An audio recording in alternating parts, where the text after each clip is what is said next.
Hello friends, ನಮಸ್ಕಾರ. ನಾವು ಸ್ಪರ್ಧಾತ್ಮಕ ಪರೀಕ್ಷೆಗೆ ತಯಾರಿ ನಡೆಸುವ ವಿದ್ಯಾರ್ಥಿಗಳಿಗಾಗಿ ಈ ಒಂದು ವಿಡಿಯೋ. KPSC ಎಕ್ಸಾಮ್ ನಡೆಸುವ ಎಲ್ಲ ಪ್ರಮುಖ ಎಕ್ಸಾಮ್ಗಳಿಗೆ ಇದು ಸಹಾಯಕವಾಗುತ್ತೆ ಫ್ರೆಂಡ್ಸ್. ನೋಡಿ, ನಾವು ಕರ್ನಾಟಕ ಸ್ಟೇಟಲ್ಲಿ ಎಕ್ಸಾಮ್ ಬರೆಯೋದ್ರಿಂದ ಕರ್ನಾಟಕಕ್ಕೆ ಸಂಬಂಧಪಟ್ಟ ಪ್ರತಿಯೊಂದು ವಿಷಯಗಳು ನಮಗೆ ತುಂಬಾ ಪ್ರಮುಖ ಆಗಿರೋದ್ರಿಂದ ನಾವು ಈ ಕರ್ನಾಟಕ ಜಿಯೋಗ್ರಫಿಗೆ ಸಂಬಂಧಪಟ್ಟ ಒಂದು ಟಾಪಿಕ್ನ ಎತ್ತುಕೊಂಡು ನಾನು ಇವತ್ತು ಕ್ಲಾಸ್ ಮಾಡ್ತಾ ಇದ್ದೇನೆ ಫ್ರೆಂಡ್ಸ್.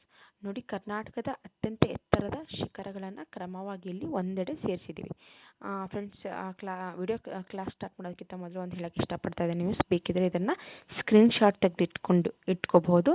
ಇದರಿಂದ ನಾವು ಆವಾಗವಾಗ ನೋಡೋದ್ರಿಂದ ನಮಗೆ ನೆನಪಲ್ಲಿ ಉಳಿಯುತ್ತೆ ಫ್ರೆಂಡ್ಸ್. ನಾನು ಇಂಟರ್ನೆಟ್ ಮುಖಾಂತರ ಈ ಒಂದು ಚಿತ್ರನ ತಗೊಂಡಿದ್ದೀನಿ. ಈ ಹಿಂದೆ ಕ್ವಶನ್ನ ಕೇಳಿದ್ದಾರೆ, ಕ್ರಮಬದ್ಧವಾಗಿಯೇ ಕೇಳಿದ್ದಾರೆ. ಕ್ರಮವಾಗಿ ಫಸ್ಟ್ ಯಾವುದು, ಸೆಕೆಂಡ್ ಯಾವುದು, ಥರ್ಡ್ ಯಾವುದು ಅಂತ ಕೇಳಿದ್ದಾರೆ. ಈ ಮೊದಲ 4 ಎತ್ತರವಾದ ಶಿಖರಗಳು ಒಂದೇ ಜಿಲ್ಲೆಯಲ್ಲಿರೋದ್ರಿಂದ ನಮಗೆ ನೆನಪಿಟ್ಕೊಳ್ಳೋಕ್ಕೆ ಒಂದು ನೆನಪಲ್ಲಿ ಇರುತ್ತೆ ಫ್ರೆಂಡ್ಸ್. ಒಂದನೇದು. ಎರಡನೇದು, ಇದನ್ನು ಕತೆ ಮುಖಾಂತರ ಕೂಡ ನಾವು ನೆನಪಿಟ್ಕೋಬಹುದು ಆರಾಮಾಗಿ. ಅದನ್ನು ಕೂಡ ನಾನು ವಿಡಿಯೋ ಅಂತ್ಯದಲ್ಲಿ ನಿಮಗೆ ಹೇಳ್ಕೊಡ್ತೇನೆ ಫ್ರೆಂಡ್ಸ್. ನೋಡಿ, ಮುಳ್ಳಯ್ಯನಗಿರಿ ಅತ್ಯಂತ ಎತ್ತರವಾದ ಶಿಖರ. ಇದು ನಮಗೆಲ್ಲರಿಗೂ ಗೊತ್ತು. ಮುಳ್ಳಯ್ಯನಗಿರಿ ಅತ್ಯಂತ ಎತ್ತರವಾದ ಶಿಖರ ನಮ್ಮ ಕರ್ನಾಟಕದಲ್ಲಿ ಅಂತ ಗೊತ್ತು ಫ್ರೆಂಡ್ಸ್. ಅದಾದ ನಂತರ ಯಾವ್ದು ಬರುತ್ತೆ, ಬಾಬಾ ಬುಡನ್ಗಿರಿ. ಸೊ ಬಾಬಾ ಬುಡನ್ಗಿರಿ ಇರೋದು 1894 ಮೀಟರ್ ಎತ್ತರವಾಗಿದೆ. ಅದಾದ ನಂತರ ಬರೋದು ಕುದುರೆಮುಖ. 1892 ಮೀಟರ್ ಏನಾಗಿದೆ, ಎತ್ತರ ಆಗಿದೆ. ಅದಾದಮೇಲೆ ಬರೋದು ದೇವಿರಮ್ಮನ ಬೆಟ್ಟ. ದೇವಿರಮ್ಮನ ಬೆಟ್ಟ ಕೂಡ 1817 ಮೀಟರ್ ಎತ್ತರ ಆಗಿದೆ ಫ್ರೆಂಡ್ಸ್. ಮುಳ್ಳಯ್ಯನಗಿರಿ, ಬಾಬಾ ಬುಡನ್ಗಿರಿ, ಕುದುರೆಮುಖ, ದೇವಿರಮ್ಮನ ಬೆಟ್ಟ ಈ 4 ಎತ್ತರವಾದ ಶಿಖರಗಳು ಬರುವುದು ಚಿಕ್ಕಮಗಳೂರು ಜಿಲ್ಲೆಯಲ್ಲಿ. ಓಕೆನಾ? ಈ 4 ಬೆಟ್ಟಗಳು ಇದನ್ನಂತ ನಾವು ನೆನಪಿಟ್ಕೊಳ್ಬಹುದು. ಒಂದೇ ಡಿಸ್ಟಿಕಲ್ಲಿ ಈ 4 ಶಿಖರಗಳು ಬರುತ್ತೆ. ಅದಾದಮೇಲೆ ಬರೋದು ರುದ್ರಗಿರಿ, ಪುಷ್ಪಗಿರಿ, ಬ್ರಹ್ಮಗಿರಿ. ನೋಡಿ, ನೀವು ಇಷ್ಟು ಈಸಿಯಾಗಿ ನೀವು ಇವು 3 ಬರೋದು ಗಿರಿ ಅಂತ ಲಾಸ್ಟ್ ನೆನಪಿಟ್ಕೊಂಡ್ರು ಕೂಡ ಒಂದೇ ಡಿಸ್ಟಿಕಲ್ಲಿ ಬರುತ್ತೆ ಫ್ರೆಂಡ್ಸ್. ಕೊಡಗು ಅಲ್ಲಿ ರುದ್ರಗಿರಿ, ಪುಷ್ಪಗಿರಿ, ಬ್ರಹ್ಮಗಿರಿ ಅಂತ. ಅದಾದಮೇಲೆ ಬರೋದು ಕೊಡಚಾದ್ರಿ. ಸೊ ಮುಂದಿನ ಅಂಕಿ ಸಂಖ್ಯೆಗಳು ನೆನಪಿಟ್ಟರೆ ಮಾತ್ರ ನಾವು ಈ ಶಿಖರಗಳನ್ನು ಕ್ರಮಬದ್ಧವಾಗಿ ಜೋಡಿಸ್ಬೋದು ಫ್ರೆಂಡ್ಸ್.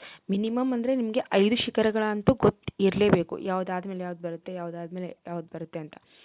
ಕ್ವಶನ್ನ ಟ್ವಿಸ್ಟ್ ಮಾಡುವಾಗ ಏನು ಮಾಡ್ಬೋದು ಅವರು, ಬೇಕಿದ್ರೆ ಫಸ್ಟ್ ಮುಳ್ಳಯ್ಯನಗಿರಿ ಮತ್ತು ಬಾಬಾ ಬುಡನ್ಗಿರಿ ಬಿಟ್ಟು ಸೆಕೆಂಡ್ನು ಕೊಡ್ಬೋದು ಫ್ರೆಂಡ್ಸ್. ಥರ್ಡಿಂದ 6 ತನಕನೂ ಕೊಡಬಹುದು.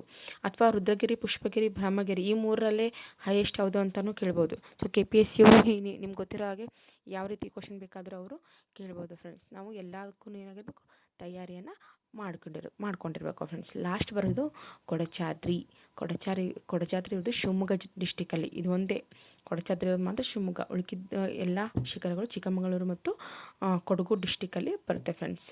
ನೋಡಿ, ಈಗ ನೀವು ಇದನ್ನು ಒಂದು ಕಥೆ ಮೂಲಕ ನೆನಪಿಟ್ಟುಕೋಬಹುದು. ಮುಳ್ಳಯ್ಯನಗಿರಿ, ಸರಿನಾ? ಈ ಮುಳ್ಳಯ್ಯನಗಿರಿಯಲ್ಲಿ ಬಾಬಾ ಅಂತಕ್ಕಂಥ ವ್ಯಕ್ತಿ ಕುದುರೆ ಮೇಲೆ ಕೂತು ಬರ್ತಿದ್ದ. ಎಲ್ಲಿ ಹೊಂಟಿದ್ದ ಅಂದರೆ ದೇವಿರಮ್ಮನ ಒಂದು ಬೆಟ್ಟಕ್ಕೆ ಹೊಂಟಿದ್ದ. ಮುಳ್ಳಯ್ಯ ಅಂತಕ್ಕಂಥ ವ್ಯಕ್ತಿ ಬಾಬಾ ಅಂತಕ್ಕಂಥ ವ್ಯಕ್ತಿ ಕುದುರೆ ಮೇಲೆ ಕುಂತು ದೇವಿರಮ್ಮನ ಬೆಟ್ಟ ನೋಡೋಕ್ಕೆ ಹೊಂಟಿದ್ದ. ಅಲ್ಲಿ ಹೊಂಟಾಗ ಏನಾಯಿತು ಅಂದರೆ ರುದ್ರನ ನೋಡ್ದ. ರುದ್ರ ಮತ್ತು ಪುಷ್ಪ ಅಲ್ಲೇ ಫ್ರೆಂಡ್ಸು ಏನು ಮಾಡ್ತಿದ್ದಾರೆ ಅಂದರೆ ರುದ್ರ, ಪುಷ್ಪ ಮತ್ತು ಬ್ರಹ್ಮ ಇವ್ರು 3 ಜನ ಫ್ರೆಂಡ್ಸ್ ಆಟ ಆಡ್ತಿದ್ರತ್ತೆ. ಆಟ ಆಡುವಾಗ ತುಂಬ ಜೋರಾಗಿ ಮಳೆ ಬರ್ತಾಯಿತ್ತು. ಆವಾಗ ಇವ್ರೇನು ಮಾಡಿದ್ರು ಅಂತಂದರೆ ಮುಳ್ಳಯ್ಯ ಮತ್ತು ಬಾಬಾ ಇವರಿಬ್ಬರು ಹಿಡ್ಕೊಂಡು ಒಂದು ಕೊಡೆ ಹಿಡ್ಕೊಂಡು ಅವ್ರಿಗೆ ಕರ್ಕೊಂಡು ಮನೆಗೆ ವಾಪಸ್ ಬಂದರು ಫ್ರೆಂಡ್ಸ್. ಓಕೆನಾ? ಈ ರೀತಿ ಸ್ಟೋರಿಯಲ್ಲಿ ಕೂಡ ನೀವು ನೆನಪು ಇಟ್ಕೋಬೋದು ಫ್ರೆಂಡ್ಸ್. ಇದೇ ರೀತಿ ಟ್ರಿಕ್ಗಳಿಂದ ನೀವು ಬೇರೆ ವಿಷಯಗಳನ್ನು ಕೂಡ ನೆನಪಲ್ಲಿ ಇಟ್ಕೋಬೋದು. Thank you friends. ಈ ವಿಡಿಯೋನ ಇಲ್ಲಿವರೆಗೂ ನೋಡಿದ್ದಕ್ಕೆ. ನನ್ನ ಚಾನಲ್ನ ದಯವಿಟ್ಟು ಸಬ್ಸ್ಕ್ರೈಬ್ ಮಾಡಿ. ಚಾನಲ್ನ ಸಬ್ಸ್ಕ್ರೈಬ್ ಮಾಡೋದ್ರಿಂದ ನನಗೆ ಮುಂದೆ ವಿಡಿಯೋಗಳನ್ನು ಮಾಡೋಕ್ಕೆ ಅನುಕೂಲ ಆಗುತ್ತೆ friends. Thank you so much.